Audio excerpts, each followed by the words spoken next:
So my fiance and I just got home less than 1 hour ago from an overnight camping trip with some of our good friends, and literally within that 1 hour time frame, there's been a pretty interesting update from Retro Studios on Twitter about a new job posting. So this is not the first time we've talked about new job postings for Retro Studios, and it is definitely not the first time we've talked about these new job postings here on the channel. But these are pretty big deals when they happen. I mean, sometimes you could consider them on the smaller tier of news about what's happening at Retro. But for those of us who are excited about Metroid Prime 4 specifically, which is most of us, and obviously, of course, that's me, a lot of us do see these as potentially pretty big pieces of news. Now, for the most part, previous stories about new job postings and job listings for Retro Studios have been about people actually being hired to fill those positions, which, like I said, we've been talking about on this channel pretty much since that started to happen.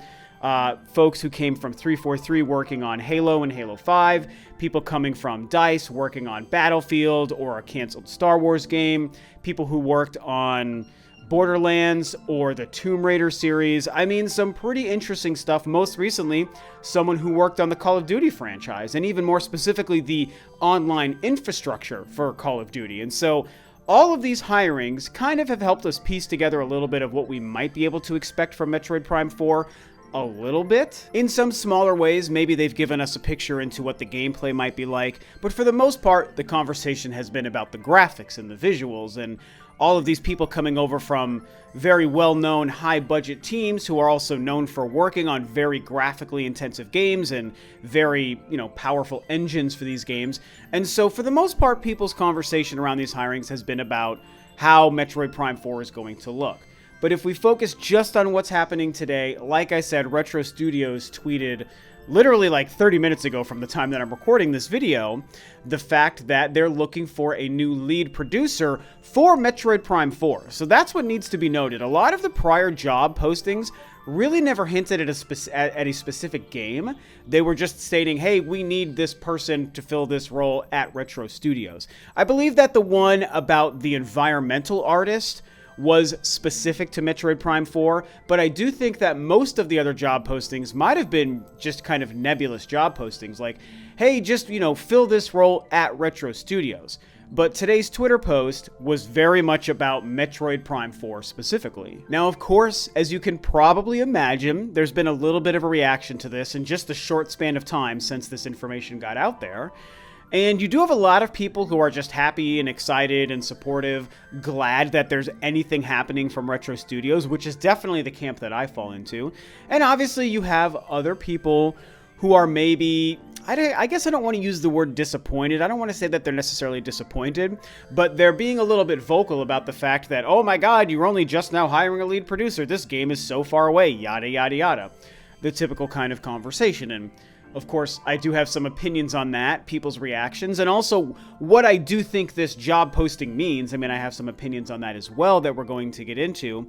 But, it's par for the course at this point, right? We know to expect this kind of thing, especially with a company like Retro Studios, and especially with Metroid Prime 4, this game that has so much stuff. I don't know, so much feeling, so much business, so much importance wrapped around this game. I mean, Metroid Prime 4 isn't just a game being made to release.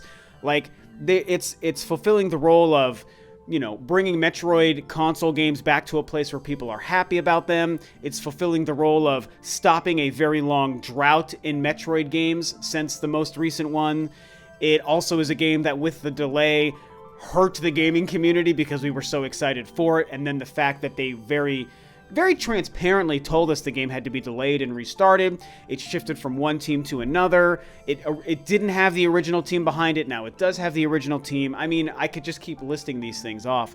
There's a lot more surrounding the release of Metroid Prime 4 than just making a new game, basically. So all of these different steps along the way, we're following them pretty closely because of those facts. And it's also where you get people who react the way they've been reacting. Like, these reactions and the people who act that way, that's where it comes from. All of that stuff that I was listing off to you guys about Metroid Prime 4 and the release and development of this game, and the fact that it's not just a game, it's got all these other factors to it, that's why you have people reacting so emotionally about it and saying, oh, this game is coming out in 2025, oh my god, I can't believe it.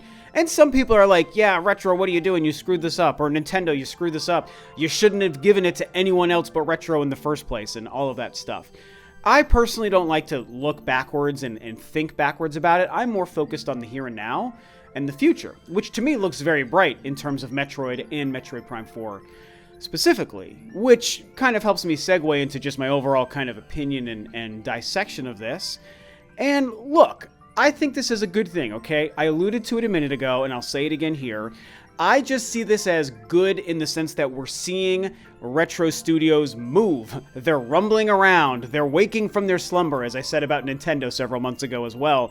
And they're like, hey guys, we're still here. We're still making this game that everyone's really excited for. And, you know, it's being made, so confirmed. It's not canceled. And also, we need to hire this person. And so for me, as the diehard Metroid fan that you guys know that I am, that's my perspective, okay? I'm not one of these people who's like, loves Metroid so much that I have to get mad about these things and get angry and cry and yell and scream and, oh my god, deliver me this game now. How dare you take so long? Oh my god, you're hiring this person now. How you're showing me that the game is still 2 or 3 years away. How dare you just give it to me now? I mean, there are definitely going to be Metroid super fans that might have that perspective. To me, that's a little bit immature, okay, if that's how you feel about it. I am as big of a diehard Metroid fan as anyone else you guys know, maybe even bigger than most, and I am quite calm, comfortable, and cool when it comes to giving Retro, allowing them as much time as they need to make the best game possible. I could go into the whole diatribe I've gone into several times about the fact that Nintendo is clearly putting their all into this game. They will spare no expense, they will waste no time, they will cut no time to make sure that Metroid Prime 4 releases as better than the best version it could possibly be. And so, knowing that in my soul, which I basically believe, I don't know it, I believe that, it makes it so much easier for me to wait. Like, yes, the wait sucks, of course. Like, on the surface level, it sucks because I do want it tomorrow. Yes, I do want the game tomorrow, but I don't want the half-assed, half-baked, flawed version of the game tomorrow. I want the perfect, masterful, game and industry-changing version that I think it could be, you know, 2 or 3 years down the road. Yeah, maybe that wait is going to be painful, but it's going to be so worth it.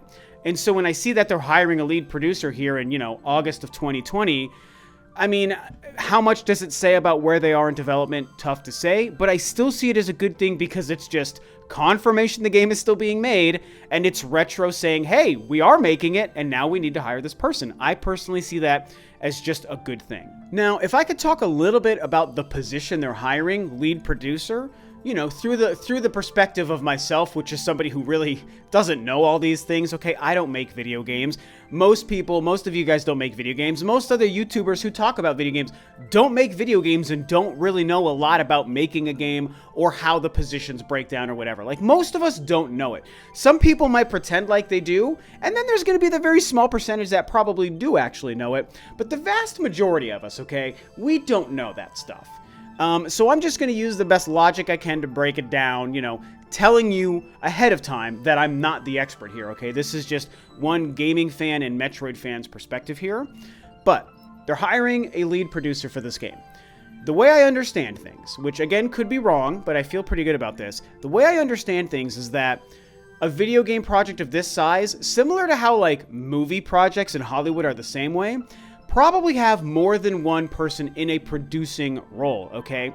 The producer role is more than just producing a video game. It's helping kind of shove things along the way. It's opening paths and avenues and doors for things to get done that you can do in your role that other people can't on the ground floor. It's also helping to siphon money into the project and find investors if need be, depending on the industry. You know, it's producing in the sense that I help guide this thing, okay? I am the chauffeur of this project until its very end. And a lead producer is obviously a similar role, only higher. Same with like executive producers who are a little bit farther removed from the projects. Again, that's more in the Hollywood space. And so what I'm trying to say with all of this is that I am 95% sure there's several producing roles on a project like Metroid Prime 4. It is a huge multi-million dollar AAA budgeted project for Nintendo. I guarantee you guys. I know Metroid hasn't notoriously been the biggest franchise and the highest selling franchise, but I guarantee you within Nintendo, they hold it at the highest esteem, and Metroid Prime 4, with all of those things I listed off, not to mention the fact that it's releasing on the Switch where it's going to sell no matter what, means that I'm sure Nintendo is putting everything into it, all of the money they need into it, and so there is going to be several producers on this project. Are there more than one lead producer? I don't know the answer to that. I don't know if there can be more than one lead producer, or if that's the kind of thing where that specific title only has one person. But even if it does, it doesn't really say anything negative to me. I mean, this could be a situation where maybe they had a lead producer already, and maybe that person is no longer in that role for whatever reason. Maybe they moved on, maybe they changed jobs, maybe they got promoted, maybe they got fired. I mean, for whatever reason, that person might not be in that role, and so maybe they're just filling a previously filled role, which means there's no slowing down of the development of the game. Or maybe they're only just now hiring a lead producer because they haven't needed one until now. Or maybe they've already had a lead producer or two and they happen to just need another one, an additional person to fill this role, right? So all of these things I'm listing off to you are reasons why this doesn't have to be the worst thing in the world. Is there that tiny possibility that something terrible happened behind the scenes, things are going crazy and haywire and it's a mess and they're trying to patch things up and development is getting delayed even further than we already think, and so now they need a new person on board to try to fix things? Yeah, maybe this is a sign that something bad is happening, but I really don't believe that. So let's just shove that away. Okay, let's just put that off to the side and focus on the other list of things I told you why it could be happening, and it's not a bad thing. It could just be a normal part of the business of making games. Again, I don't make games, so I can't say this is bad news because I'm not the expert. And I'm gonna just guess 99% of you watching this and a very large percentage of other YouTubers out there covering this don't make games and might not even have any sort of coding or programming background. Most YouTubers in gaming don't have that background. We just don't. And that's not bad, just a fact. So we can't say for certain this is great news or this is bad news, which is why I'm falling into the camp of, hey, I see this as good news that Retro Studios is being active, and I think there's way more reasons to believe this is a totally fine and normal hire than this is a hire that's trying to fix a completely broken development of Metroid Prime 4. What this really boils down to, I think for me, here at the end, if I was to kind of summarize everything, is that at the end of the day, I just have faith, you guys. And you've heard me say this for the last year, almost 2 years since this game got delayed. I do have faith that this game is going to turn out great. And Nintendo knows what they're doing, and Retro knows what they're doing. So all of these other hires that we've seen in the past, things that have made people worry that this game is super, super far away, it's like, I think everything is probably just smooth sailing right now, and everything is probably going according to plan. This doesn't ring to me like something that is saying, it's bad news, things are going crazy, let's worry about Metroid Prime 4. Not to mention the fact that if you've been paying attention at all, we should already expect Metroid Prime 4 a couple of years out. I don't think this game is coming out this year or in 2021. I've already suspected this game is a 2022 game. You guys heard me say that like the day the delay happened, and I've maintained that the whole way. So anyone who's like, oh my god, this game is coming out in 22 or 23, it's like, did you really think it was coming out before then? This game obviously was going to take this long anyway. And so hearing about XYZ hire or lead producer posting on Twitter today is nothing to me. It's really doesn't really mean anything. I know here I am at the end of probably a 15-minute video talking about it, but truly, it doesn't necessarily mean all that much. You guys should already expect this game no earlier than 2022. Might we see it next year in 21? Yeah, I do think there's a good chance we are actually going to see this game next year, but we're not going to be playing it. So anyone who's mad about this because you thought this game was going to come out, you know, on November 15th in 3 months from now, you're crazy. You've been fooling yourself, and in my opinion, you only have yourself to blame if you've been expecting this game any sooner than 2022. The writing has been on the wall since the delay almost 2 years ago.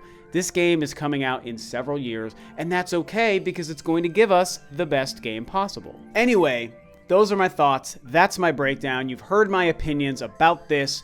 What do you guys think? Do my thoughts and opinions and my perspective here make sense to you? Do you agree with it? Or are you maybe on a completely different wavelength? And maybe you find this to be terrible news. It's horribly upsetting. Oh my God, everything's broken behind the scenes. This is a bad time to make this hire and we should all be worried. Or maybe you know so much that you're like, oh, this is great. It's actually coming out sooner than we think.